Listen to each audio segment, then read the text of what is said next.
আরজিকর কাণ্ডের প্রতিবাদে অভয়ার বাড়ির সামনে চলছে রাত দখল কর্মসূচি। এই খবরটি নিবেদন করছে স্বামী বিবেকানন্দ ইউনিভার্সিটি, আপনার সন্তানের স্বপ্নের ভবিষ্যৎ গড়ে তোলার একমাত্র সঠিক ঠিকানা।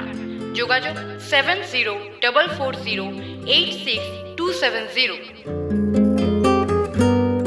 Kolkata RG Kar medical college and হাসপাতালে তরুণী চিকিৎসককে নৃশংসভাবে খুনের ঘটনার প্রতিবাদে পানিহাটিতে অভয়ার বাড়ির সামনে চলছে রাত দখল কর্মসূচি। রাস্তায় প্রতিবাদী স্লোগান লিখে রাত দখল করছেন প্রতিবাদীরা।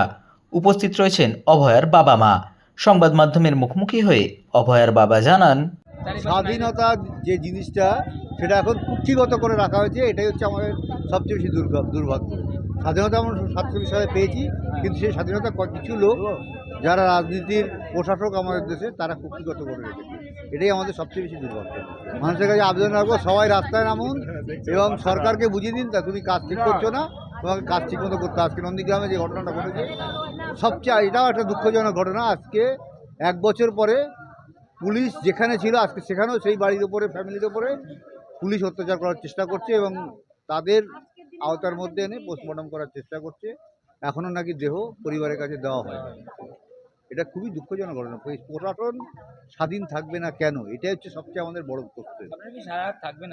না, যতক্ষণ পারছি দেখছি তার অসুস্থ আছে, সমগ্র জায়গায় চলছে রাত দখল। হ্যাঁ চলুক, সব লোককে, আরও লোককে রাস্তায় নামতে হবে। এই কটা লোক আরও যারা আছে, লক্ষ লক্ষ কোটি কোটি লোক রাস্তায় যেদিন নেমে আসবে সেদিনই এই সরকার বুঝবে যে আমি কাজটা ভুল করছি, আমার ঠিক করার প্রয়োজন।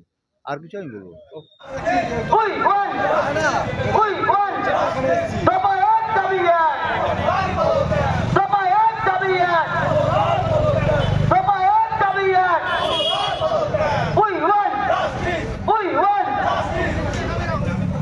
আমি সকলকে অনুরোধ